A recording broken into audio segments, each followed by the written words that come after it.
చిక్కుడుకాయ కూర ఈ విధంగా కొత్తగా చేయండి. తర్వాత దోసకాయ పచ్చడి, ఈ రెండు ఈరోజు వీడియోలో అప్లోడ్ చేస్తున్నాను. 2 ఐటమ్స్ ఒకే పోపుతోటి. ఏ విధంగా అంటారా, ఈ వీడియోలో చూడండి.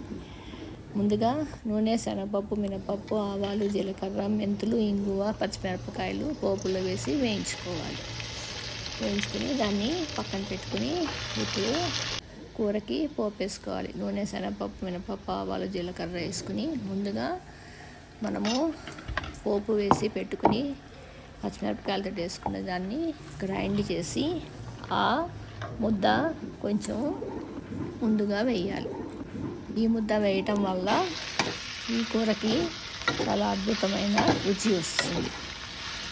ముందు అది వేసిన తర్వాత ఒక్కసారి కలగబెట్టి అప్పుడు చిక్కుడుకాయ ముక్కలు వేసి ఉప్పు, చిటికెడు పసుపు వేసి మూత పెట్టి మగ్గిస్తే ఈ కూర రెడీ అయిపోతుంది. ఇప్పుడు మనము పోపు వేసుకున్నాము కదా, నూనె, శనగపప్పు, మినపప్పు, ఆవాలు, జీలకర్ర, మెంతులు, ఇంగువ, పచ్చిమిరపకాయలు, ఆ ముద్ద కొంచెం తీసి మనం కూరలో వేసుకున్న తర్వాత ఇప్పుడు మిగతా కారం ముద్దలో కొత్తిమీర, సన్నగా తరిగిన కొత్తిమీర, చింతపండు రెబ్బలు 4, ఉప్పు, పసుపు వేసుకుని అది గ్రైండ్ చేసుకోవాలి. దోసకాయ చెక్కు తీసుకుని దాంట్లో ఉన్న గింజలు కూడా ఈ పోపు గ్రైండ్ చేసేటప్పుడు వేస్తే పుల్లగా చాలా బాగుంటుంది. ఇప్పుడు ఈ గ్రైండ్ చేసుకున్న ముద్దని పచ్చి దోసకాయ ముక్కలు సన్నగా తరుక్కుని కలిపేస్తే మనకి దోసకాయ పచ్చడి రెడీ అయిపోతుంది.